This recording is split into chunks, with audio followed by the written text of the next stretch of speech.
Okay, Jennie Garth, here you are. I'm here. I'm late. We're in her car still. She just pulled in. You're late. I'm late. We're all late. The 405 was 405ing. It was a lot. The traffic in Los Angeles is so not even worth discussing because it's so disappointing on every level. I was telling my friend the only time that I don't hit traffic is when I land at 5 p.m. to go home. And 5 p.m. you would think is the worst hour. Mm-hmm. And for some reason, I land at 5, I get home in 30 minutes. And when I land at 1 in the afternoon on a Monday, it takes me an hour. I'm like, this town is so stupid. First of all, they need to build like a double-decker highway somewhere.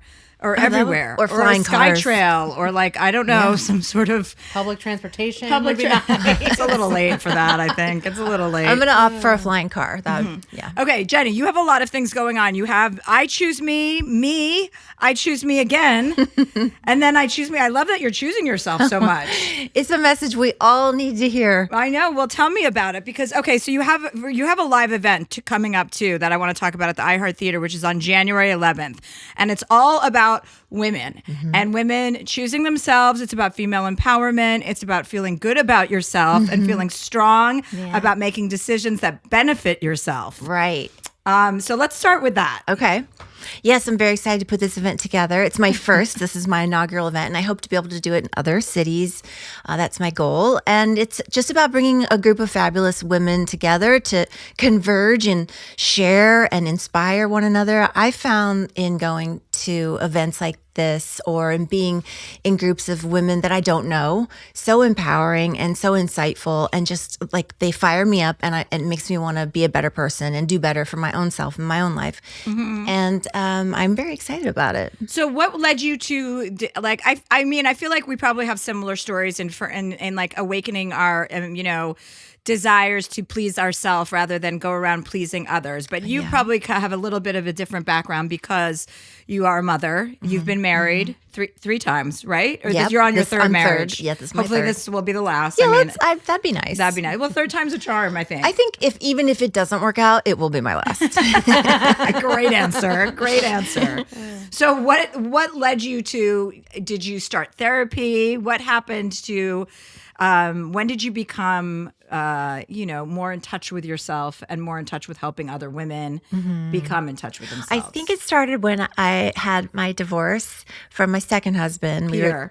Peter. We were together for 17 years. That was the last time I think I saw you. It was with Peter Facinelli at my birthday in Cabo, like my 33rd birthday or something. I was trying to remember the last time I saw you. But that can't have been the last time I saw you. No, I don't think it was, but that was significant because I just remember dancing in a cage. In Mexico. Yeah, there was a lot of cage dancing on that trip.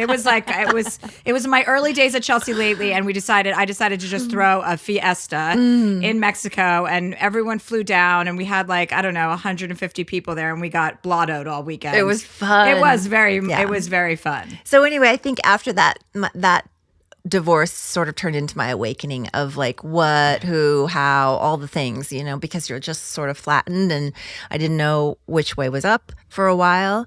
And it took me a great period of time with a lot of therapy, a lot of just searching. I'm a very curious person by nature. So anytime, someone would say, come to this, gathering and we're going to learn about this, I'm there, I'm ready with just an open mind.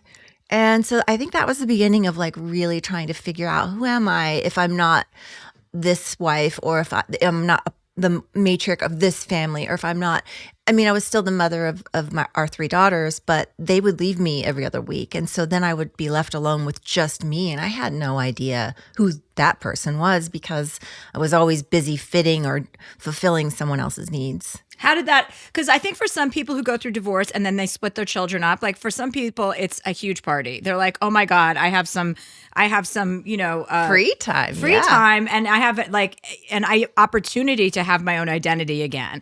And other people, I think, feel more lost when they don't have their children all the time. So which was it for you? It was both. At first I felt lost.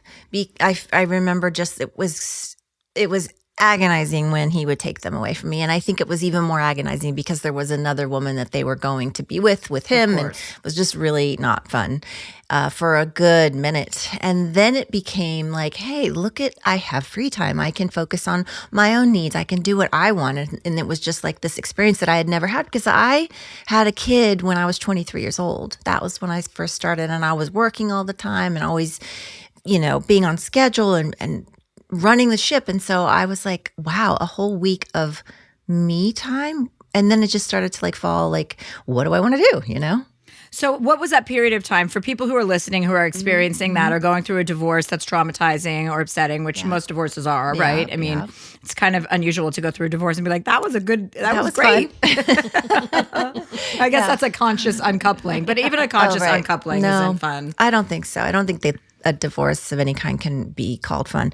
But yeah, I started traveling on my own by myself. I went to Bali on a women's excursion where I knew no one. And I went to San Miguel de Endo and did some just soul searching and fell asleep in the back of a cab in Mexico and woke up in San Miguel. I was like, wow. Thank you, God, for keeping me alive. But you're like, wow, am I going to another Chelsea Handler birthday party? It could have been. But just really getting so quiet with myself and not partying and not being around a lot of people from my past, but just really being alone. And that was eye-opening for me. Yeah. I think that's true for everyone. I feel like the biggest telltale sign for people who are in need of that are the people who are so scared to be alone, right? Your first reaction is I don't want to be alone. I don't want to be alone. And I talk about this in my book too, my new book. It is so important. That is where the truth is. When you can be alone with yourself and find yourself and find out who you really are and what you're really interested in when no one else is impacting your decisions. Yeah. What do you like to do? What do you want to do? What brings you closer to yourself? And actually not doing anything but being with yourself, which many people who haven't done that don't even understand what that means. It's what do you mean? And it's actually sitting outside and looking at the trees for an hour and a half. Not talking, not not reading, not looking at your phone, but actually just being with yourself and nature is where you find out, oh, there's this is a different kind of vibration that I'm tapping into. Yeah, it's the best feeling. I recommend it to anyone. Just go be alone for a minute. So out of all of this and out of your self-work, you were born, so those retreats, every time you went, you would get more in touch with yourself or become more deeply aligned or attuned to? I would feel myself settling into who I was because also being an actress and being an actress so young, you are thrown into other people's shoes. You're living other people's lives on the daily, all day long as you act. And then they're like, okay, bye, we're wrapped. And you leave and you're like, wait, where do I go? Who do I talk to? What do I do? Should I go to the bathroom or should I eat dinner? I don't know. So there was a lot of just me figuring out myself. And I think it was the best work that I've ever, the best time that I've ever had is that growing. And then I started to date.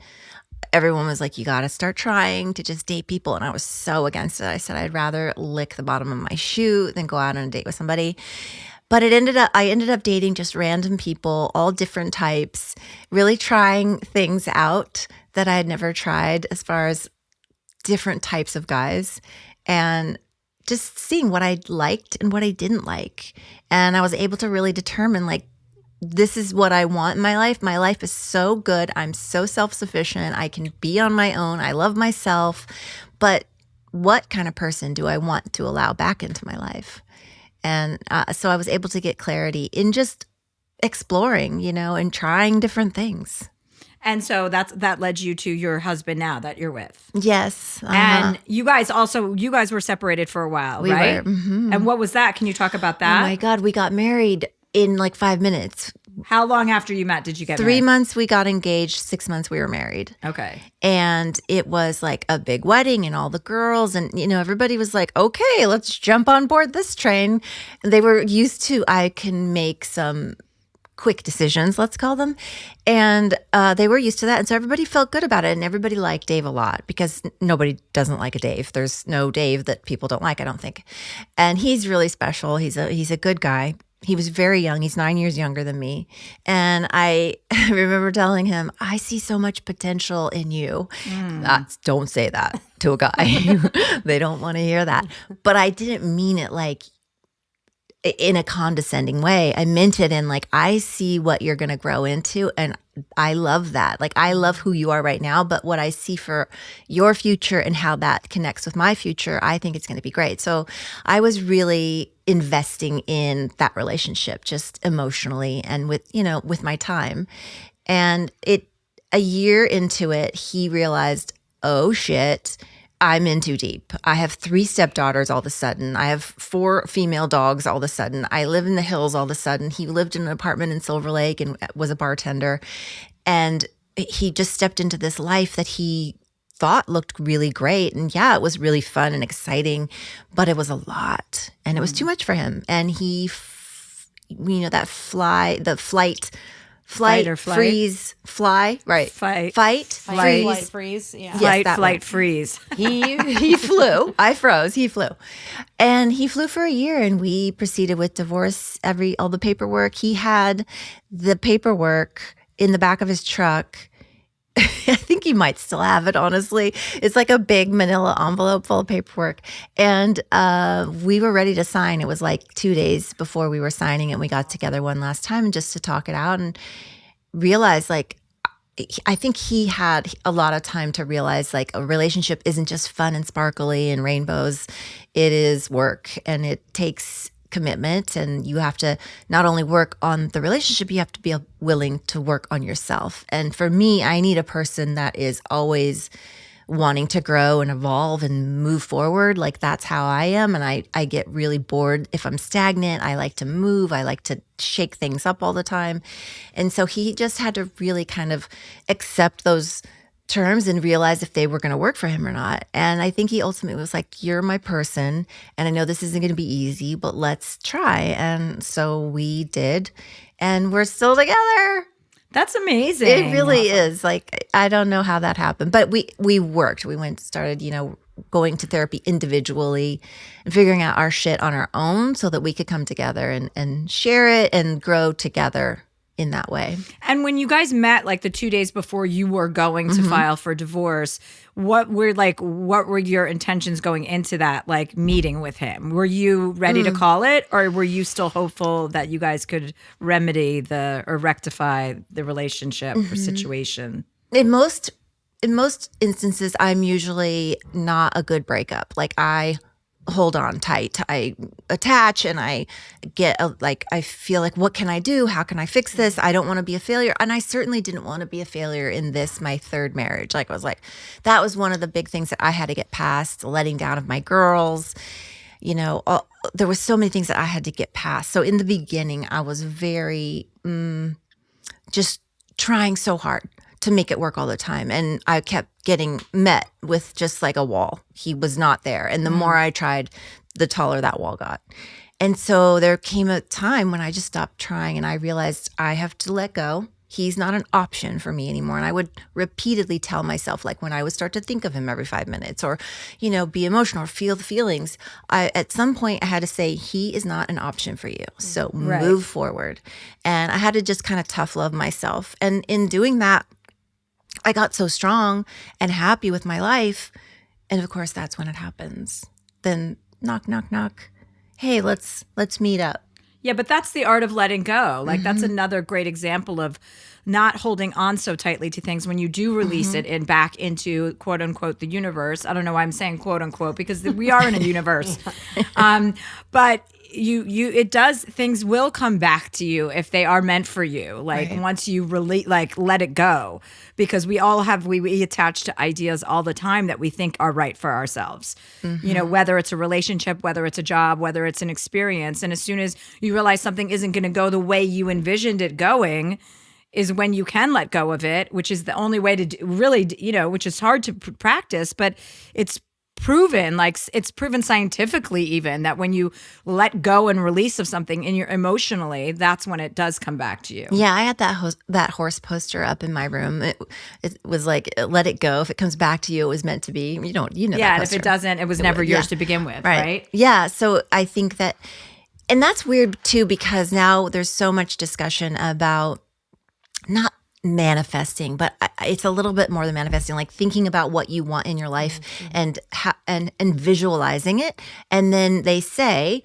it happens. Like if you have just a clear definition in your mind of what you want, it happens. And I think that's really true when it's just you, like setting yourself up for something. But I think when you put those expectations on a relationship, it's different because there are two energies involved. And so maybe you want different things. Maybe you both have different visions. You guys have to get really clear on, is the vision that you see for your future mutual? And also, but when you get your energy flowing in the right state, when it's like in sync with the universe, you are going to attract other energy that is like that. Right. And so then that takes out the kind of equation of making sure you're on the same page, because you kind of, what you put out is what you get back.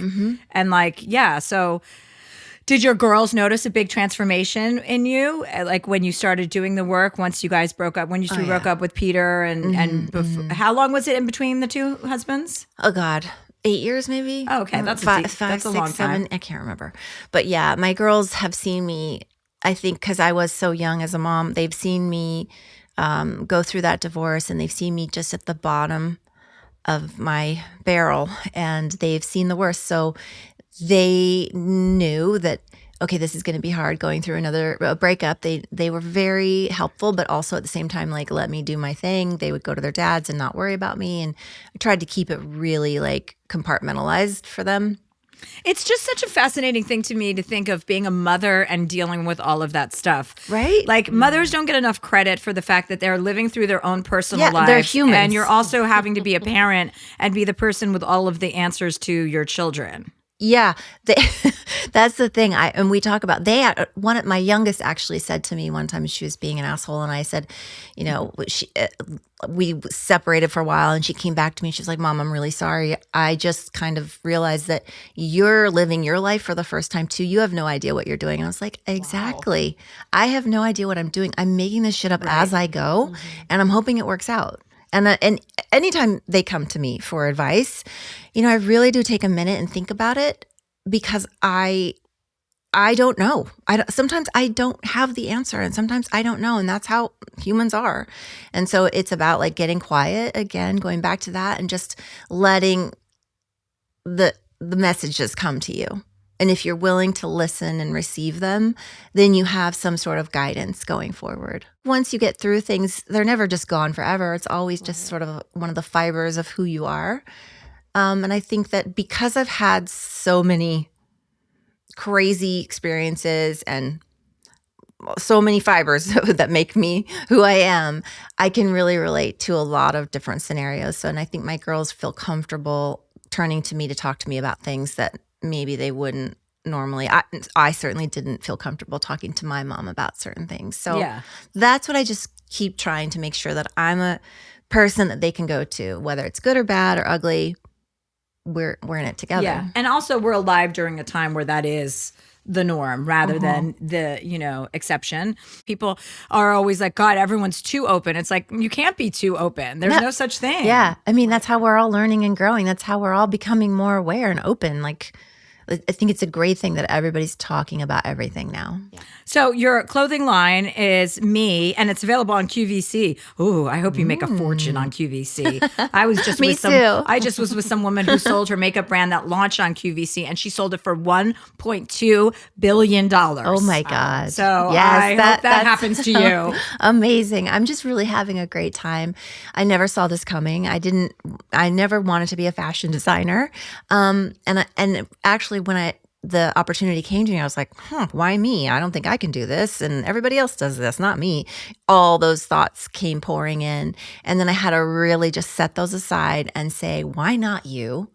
You've been wearing clothes since you were born.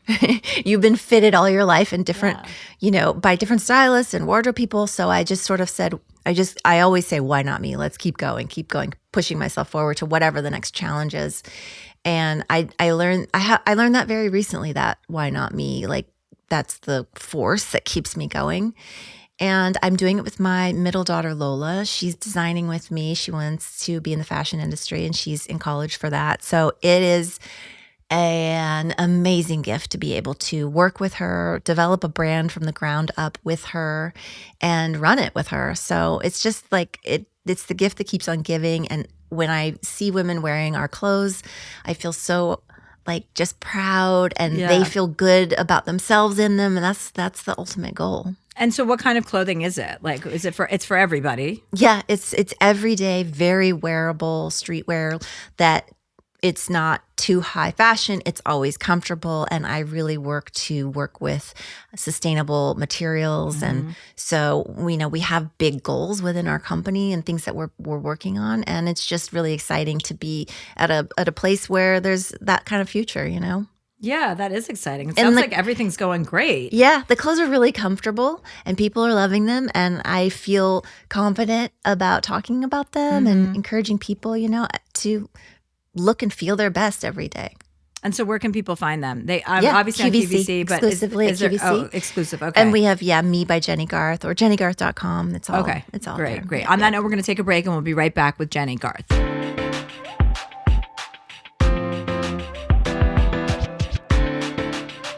And we're back. Woo! We are back. We are going to start with some colors today. Excellent.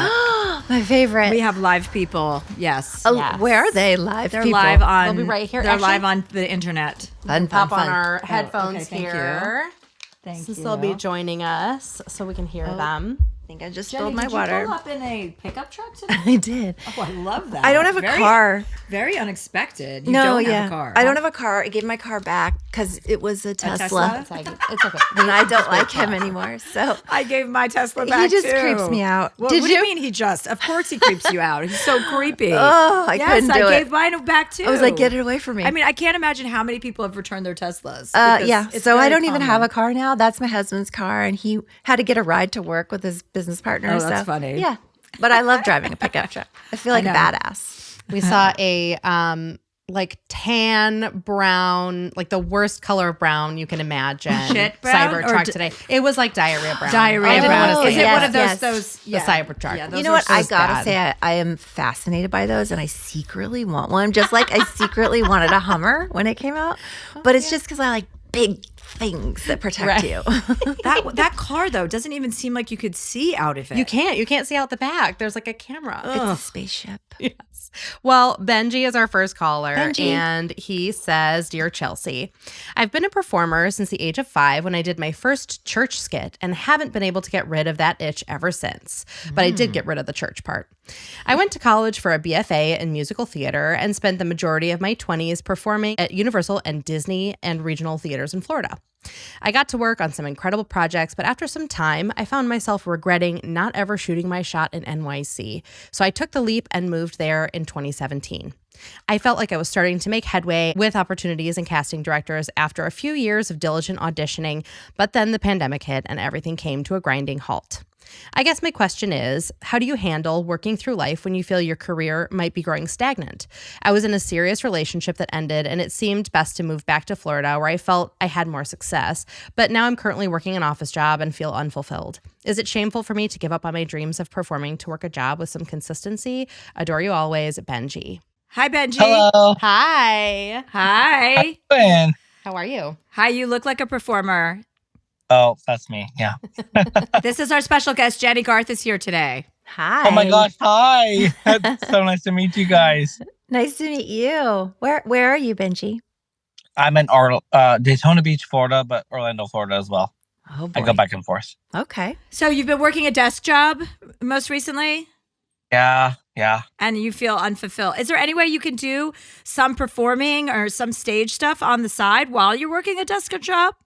I don't know why my voice just did that. Excuse I me. work at Universal, and I recently got back working there from being away for a few years, and but unfortunately, I'm union actor equity, so tricky. it's hard to do like fun side projects because I have to do it union. Mhm. And so in order to, do performing, I have to basically do a union gig versus, if I want to do like a fun, Right. community theater show or just something fun for that, just to fulfill that need. Yeah, and union jobs or- are a little more time consuming, right? A little bit more commitment. Yeah. Yeah, exactly. And now that I'm doing a full-time office job, it's hard to, take time off to try to do a full show because the show requires so much commitment. Mm-hmm. And so you're not going to be able to do both things at the same time, basically. And what about financially? Are you able to? I mean, it sounds like you have to work, right? Or can you? Yeah, so you have to work 40 hours a week doing the day job, and then a lot of people do like side fun projects and that kind of thing. But because I'm a union, either I have to drop the union and kind of commit to working full time with the office job and then performing for fun, or performing full time as a union worker. That's different. Yeah, I mean, it sounds to me, I don't know, Jenny, you'll tell me what you think, or tell us what you think, but it sounds to me like, I don't know if the union aspect is as important as your creative outlet. Like, if you really need your creative outlet and you can't afford to be a full-time performer in the moment, you have two choices. You can either focus on work, save up as much money as you can to like focus on taking a break and really going after jobs that are within the union and really auditioning and like setting aside, I don't know, 6 weeks, 2 months, 3 months, whatever you can afford if you've saved enough money to really just audition, or continue your job and then do some non-union stuff on the side, which I think is more easily attainable, Mm-hmm. That's kind of where I'm leaning towards. Yeah. It was like a badge of honor to get union, to fight for it, to get to the projects where you earn enough credits so you can get union. Mm-hmm. But, now that I'm not performing full time and committing to that full time, like I feel like I'm unfulfilled. Right, I hear you. Do you have any at all opportunities where you could quit your desk job and do a union job full time? And when I moved back to Florida, no. There's only like a couple theaters that have union work. Yeah. I see. Yeah, it's hard. It's so hard. But I have to say, Benji, you are exactly where you're supposed to be. Even if you're not performing in this very moment, you're doing what you're supposed to do. And I think if you just know that you are exactly where you are supposed to be, doors will open before you. And then you'll be like, it'll turn into this magical experience that you didn't even see coming.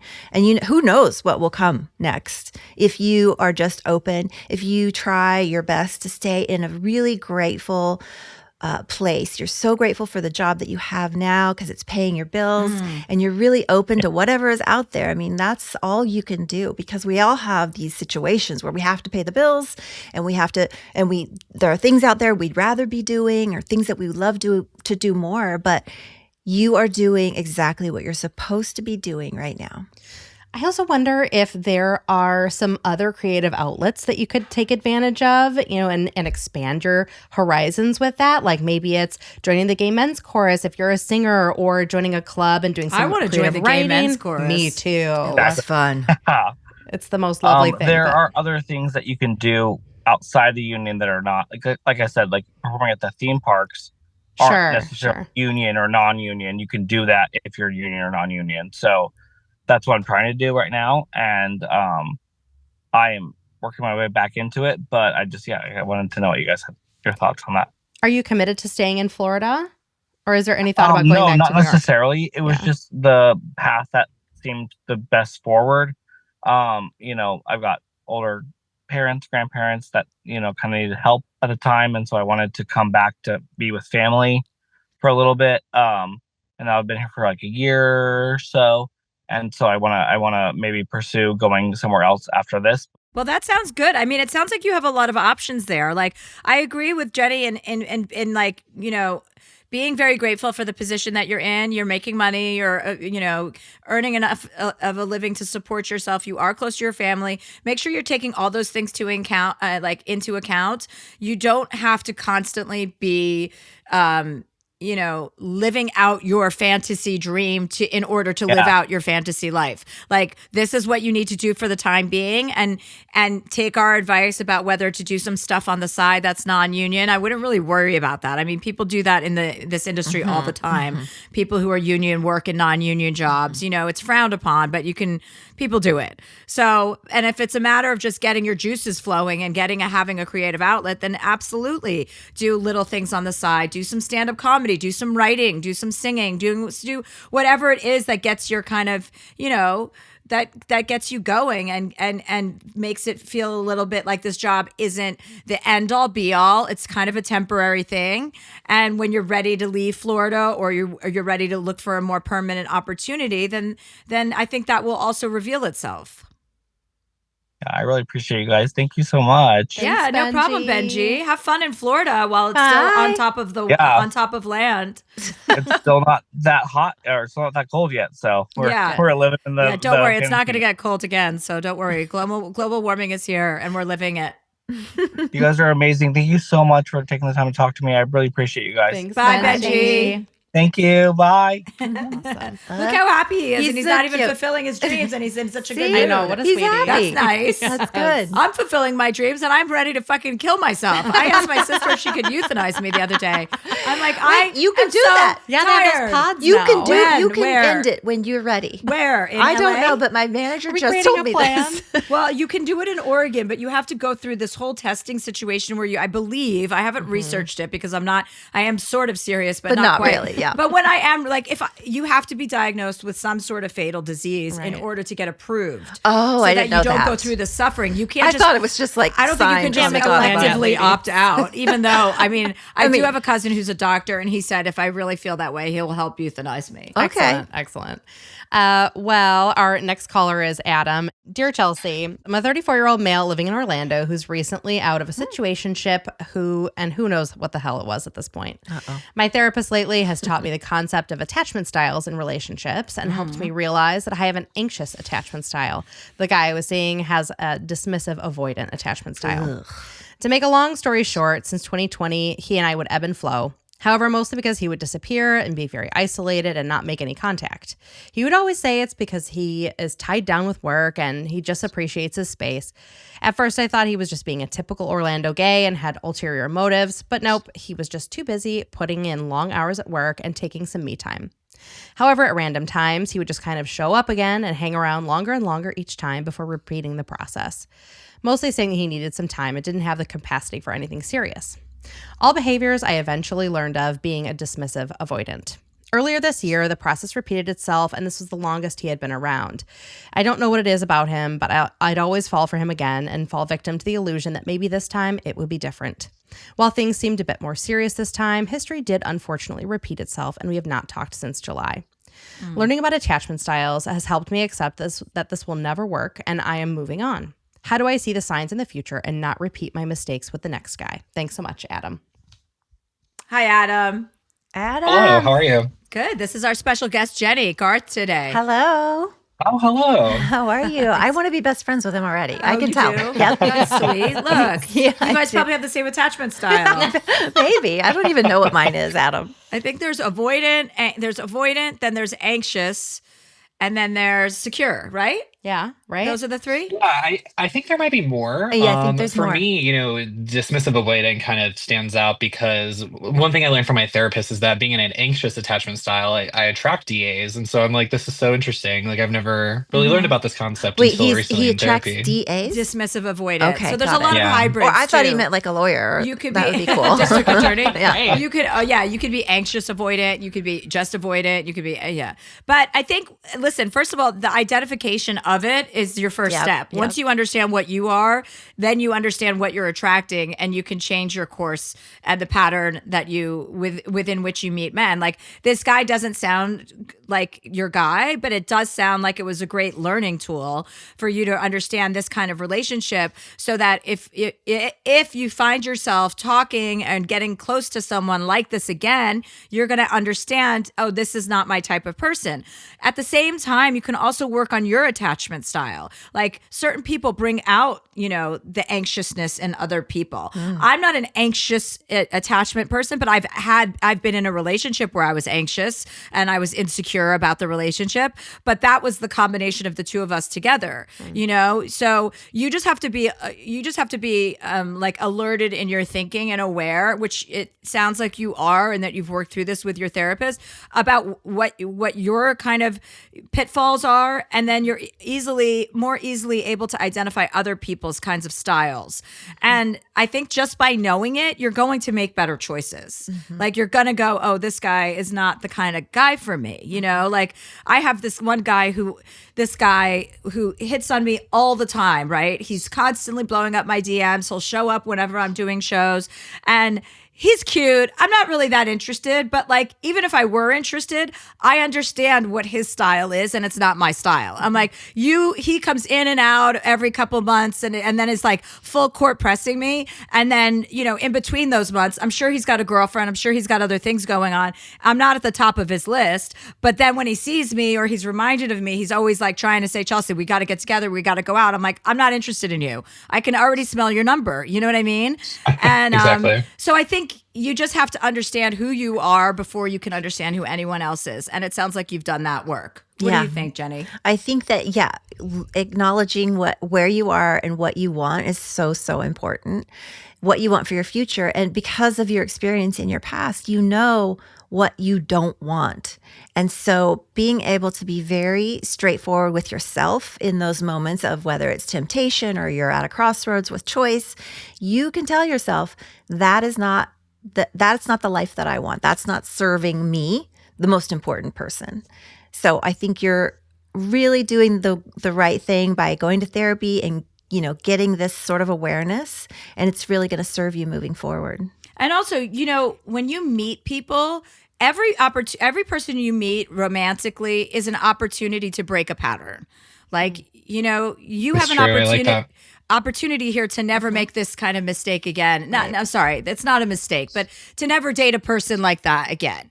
You know, like, so you want to break your own cycles. And I'm really big into that. I like to not make mistakes multiple times, because then you just start to feel like, what's wrong with me? You know? So make that the last type of guy like that you date. The next time when you see the writing on the wall, you could be like, no, this is not for me. And you're going to find someone who's a little bit more where you are, you know, someone who expects what you expect, and someone who's as communicative and as consistent as you are. Mm-hmm. Yeah, absolutely. I think it was a good learning experience in the sense that, like, you know, these types of people are very independent. And so it was a good learning experience in terms of, like, it learned me to kind of, you know, take the moments for me, you know, when we were kind of chatting in this situationship or whatever you wanted to call it. But just take some self-care time and just making me appreciate that independent time. And I think for me, something I'm struggling with right now is that we kind of bonded recently. He kind of slid into the DMs again post-election. We were trauma bonding, and it's kind of reignited another cycle of communication. I'm like, you know, I really don't want to go down this repeated pattern here, but it's hard. I know it's hard, but like, seriously, is it that hard? Yeah. It's not that hard. Right. When someone's not right for you, there are billions of people on this planet. Mm-hmm. There are over 300 million people in this country. You will find another person that you are interested in. It's really not that hard to set a boundary and keep it. Yeah, you need to be tough. You need to be tough with yourself, you know, and just remember that you are the only one that's taking care of you. He's not taking care of you. So whatever's in your best interest is what you have to keep in mind. That you got to keep your eye on the prize. Mm-hmm. And you are the prize. Exactly. Well, thank you. I appreciate that. Okay. Well, all good right, luck with everything. Call me. Bye. Thank you. Bye. Thank you. Bye. I like good luck with everything. Bye. Goodbye. Listen, we're trying. I know we are. We are. You're giving great advice, Jenny. Yeah. And your voice is so soothing. Oh, I try. Yeah, well, that's my voice. I can't do anything about it. No, but it is soothing. It's probably very soothing to your girls. I would imagine they like it. Yeah. That's good voice for podcasting. Which Jenny also has a podcast called I Choose Me Too. Two, I found out, right? Two different podcasts. Yeah. Well, and I'm producing a third one called I Do Part 2, which is about finding love in your second act. Oh. We do that one. And I do that with Amy Robach and TJ Holmes. Amy Robach, Amy Robach. Yeah, I know who you're talking about. Okay, great. Awesome. Oh, a second act or part 2. That's perfect for our listeners too. I'm sure there's a lot of women who are looking for their part 2. Yeah. Well, our next question comes from Isabel, and this is a co-parenting sort of question. Okay. That's you. Yeah. Over to you. Yes, I'm on. Isabel says, Dear Chelsea, I'm a 36-year-old woman and have been dating a great guy for 6 months now. We're super compatible in many ways, and although we've only known each other for a relatively short time, I feel like this could be a longer lasting thing. There's only one thing that bothers me, and that's his ex. They were together for 7 years, and then they had an on-again, off-again thing for about a year after breaking up, which pretty much only ended when I entered the picture. So they never had an actual clean break. I normally wouldn't care if a partner keeps touch with an ex. I sporadically text with my ex-husband, who was part of my life for 15 years, but we also had a no-contact phase for 2 years after separating. So clean break, and we both moved on and can be happy for each other now. My boyfriend, on the other hand, has kept in touch with his ex this whole time, and his main reason is that she wants to see their dogs. Sometimes he drops them off at her place, but they've also walked the dogs together, and I always hear about these things after the fact. Don't get me wrong, I understand the immense love you can have for an animal. I love my cat more than most, or maybe all people. But I also think that breakups come with losses, and we can't always get what we want. I have a feeling she's trying to keep a foot in the door by requesting to see the dogs, and it's just a reason for her to communicate with him. I'm not normally a jealous person, but this bothers me. He's also never offered for me to meet her, and I don't think he'd want me to. I've brought this up with him, and we ended up having our first fight over this. Ever since then, he hasn't brought her up at all. So I'm assuming he's just avoiding conflict by not telling me about their dog parenting meetups anymore. I'm not worried he's sleeping with her, but I am jealous that he won't let go of that relationship because on top of everything, they're trauma bonded, and I feel like he will never reach this level of vulnerability with me that he has with her. My question is, how can I open this conversation again without it ending in a fight? I just want him to be honest, and I do want to be informed about their level of contact. Isabel. Oh, Isabel, the flags. I know. The flags. I hate to be like, I don't ever want women to act in jealousy or out of jealousy, but there is something that's so codependent or I guess we learned interdependence, the opposite of codependent. Is a good thing, yeah. But codependent, like that relationship, that is a red flag. Like that is like, okay, he has to go be with her and you're not exposed to her at all. That means there is something. Is he doing it for the dogs or is he doing it for her? But how do you know the dogs give a shit? I don't think the dogs really care, honestly. I don't think dogs care either. Like if my dog never saw me again, I think he'd survive. Exactly. He'd find somebody else to feed him. Right. I think that is the biggest thing here. I feel like he's got to put his money where his mouth is. And if that means that he needs to end a relationship that is not serving his new relationship well, then that's a choice that he has to make. And it's not an easy choice, But you seem to be kind of okay with them being friends, but you just want to be in the loop. But being in the loop, you were in the loop and you didn't like it, and now you're out of the loop and you don't like that. So you're not going to like either one. Yeah, and it's like he's got one foot in his old relationship and one foot in his new relationship is what it sounds like. So I wouldn't be worried about his reaction to you stating what your boundaries are. Like either you have boundaries or you don't, and if you have them, you have to be confident in stating what they are, which is, I don't feel comfortable with this relationship anymore.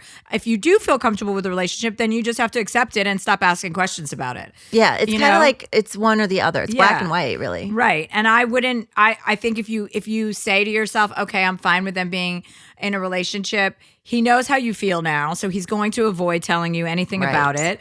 And that's worse. That's going to create more, tension and more of a chasm between the two of you. And I think it's important to say, like, this doesn't feel right to me. Like, I don't think you want me to feel this way. And if you don't care that I feel this way, then that's a bigger issue. Right. The fact that it caused the argument to me is like, that's the biggest red flag. Because listen, if I went to someone that I was in a relationship with and I said, hey, this bothers me. This isn't it's not like we're talking about your relative that you have to go see. This is an old flame that you're sharing a dog with, that you never officially ended a relationship with. That doesn't make me feel good. That makes me feel very, like, I question that. And I question your motives for seeing her, because is the dog telling you that he needs to see her? What's going on? Exactly. Or like drop the dog off and then leave. You know what I mean? Right, if that's really something that's important to you, then like just you don't like have to if go it was on walks. a kid. Yeah. My ex-husband would drop the kids off and then leave. It's not like we hung out or I got anything out of seeing him going on the long drop walks off. together. No. This is, you've got to definitely speak up and fight for your right, because this doesn't sound like it's beneficial to you in the long run. Especially if you have not been exposed to this woman, then that's a secret. If you're not in the relationship, then there's no open dialogue about the fact that you are in a relationship and that she's aware of what the status of your relationship is. So, I don't how you would bring it up again without it resulting in that. I think it's probably going to result in an argument as it did the first time. But I think you do need to be honest and just say everything we said and be like, listen, this doesn't make me feel good. I don't feel secure. This isn't what I'm looking for in terms of being in a trusting relationship. You just need to put it on the table and you need to define what you want. Mm-hmm. And if he can't give that to you, then you need to figure out what your next move is. Mm-hmm. Yeah. Hit us back when you come up with that. Let's hear. Yeah. Well, let's take a break and we'll come back with one more question and wrap up. Okay, great. We'll be right back. And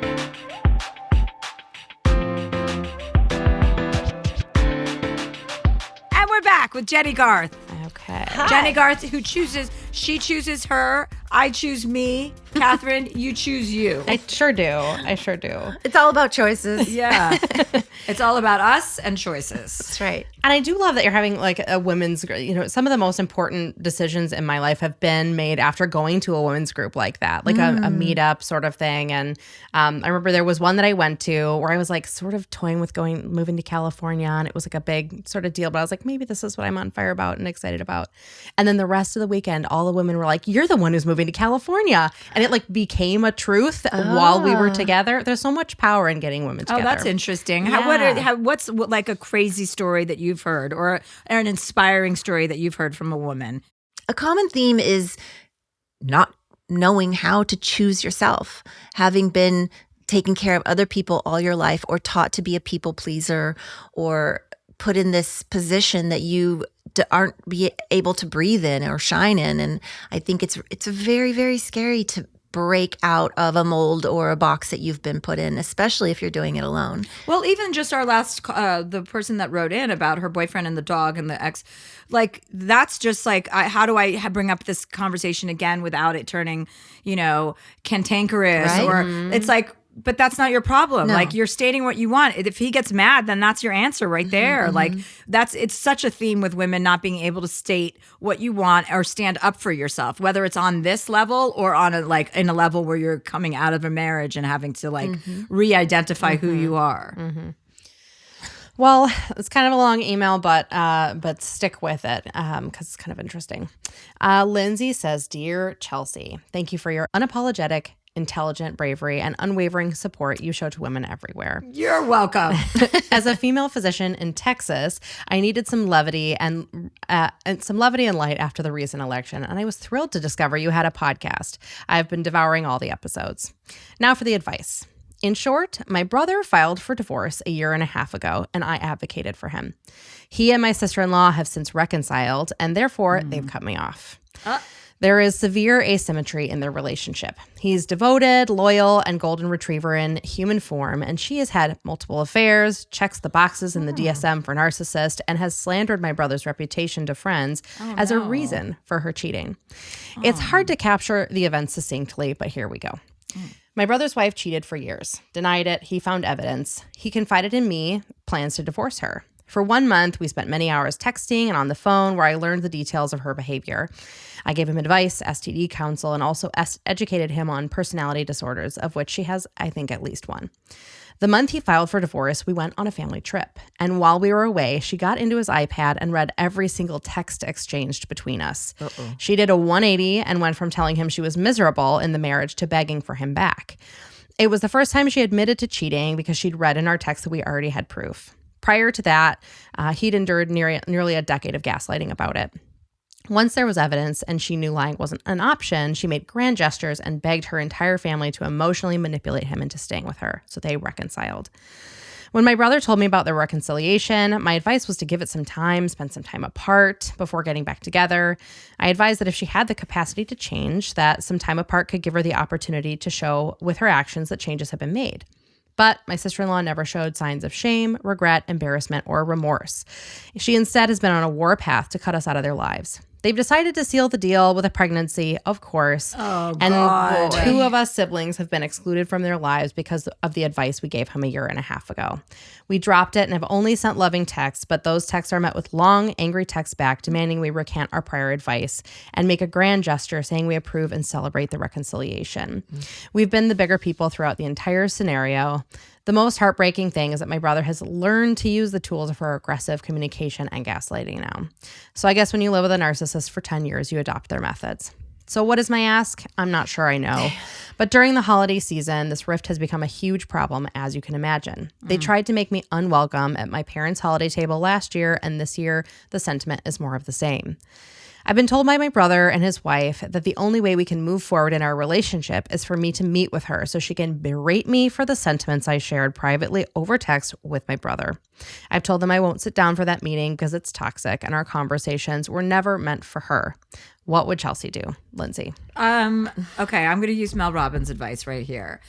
She has a new book called Let Them. And that's what you need to do. Let them. Let them go have their family and their toxic relationship and let them have their babies who will most likely, well, hopefully not be toxic. But let them. There's nothing you can do. There is absolutely nothing you can do besides go on with your life. And it's so sad that you don't have a brother really right now. Hopefully that won't be permanent. But there is no point in getting involved with them in any way. It is so toxic. And now that, you have to kind of say goodbye to your brother and the relationship that you had with him. Yeah. And while that sounds harsh, it's true. There's no point. You're going to torture yourself. Yeah, she just needs to step back. Step back. Take care of Obviously they can't take away your parents. You have your own relationship with them. Right. And if you have to suffer through them on the holidays, then so be it. But don't get involved in their drama. Don't try to negotiate anything with them. Just back out, because your brother needs to understand also that he has been isolated by his wife. She is making sure that everyone in his life is not there. For you to sit down for an appointment to get berated is one of the most ludicrous things I've ever heard. Fuck off. You were his counselor and you were his helper, and now you're getting punished for it. I don't understand how he's allowing this to happen, though. Well, he's brainwashed too. Yeah. He's you know how women and men alike can do that to women, to other people. If you're an easygoing, really easygoing, she said he was kind of like a Labrador retriever or something like that. You can easily be manipulated by another person and then kind of get brainwashed by them. It's not dissimilar from being in a cult. It's just one person that's controlling you. And it's all very controlling. Anyone who does that and tries to isolate you from your family that's abuse, by the way. This specific type of behavior in the UK, they call it coercive control, and they've actually just made it illegal. It's not illegal here in the US, but you actually can get in trouble legally for controlling your partner in the UK. That's great. How do they define it? What's the tipping point there? I mean, it's these elements of cutting someone off from their family, these toxic boyfriends or toxic, girlfriends or wives, these sorts of things. It actually can be there are consequences for it now, at least in the UK. Well, there are consequences to what he's experiencing too. And what she's experiencing, he's going to lose a sister, somebody that's always looking looking out for his best interest, and he's losing more than you're losing probably because he's caught up in this cycle of listening to the wrong person instead of listening to himself. Yeah. So that sucks, and I'm sorry, but I would extricate yourself from that dynamic. Is there an emotion or a mantra that you would send her in with when she does see them at holidays and has to sort of be civil? It's Mel Robbins. Yep, let them. Let them do their thing. Let them be toxic. Let them have a dysfunctional relationship. Let them be angry. Let them be abusive to each other. It's none of your business anymore. Nope. Right. Okay. And on that note, we're going to thank Jennie Garth for being here today. I'm so happy to be here. Thank you. I know. It's so nice to see you. And so her podcast is Choose Me Podcast. Then there's Part 2 podcast. Then there's another one. What's the name of the third one you're producing? That is it's called 90210 OMG. It's a we didn't even talk about 90210, but we had too much other stuff to talk about. And then you can also find her clothing line on QVC. It's called Me by Jennie Garth, or you can go to jenniegarth.com and find it. And then what date is your women's group? January 11th. January 11th at iHeart Theater in Los Angeles. Okay, that sounds fun. It'll be fun. Well, it was nice to see you. Thanks, Chelsea. Goodbye, everybody.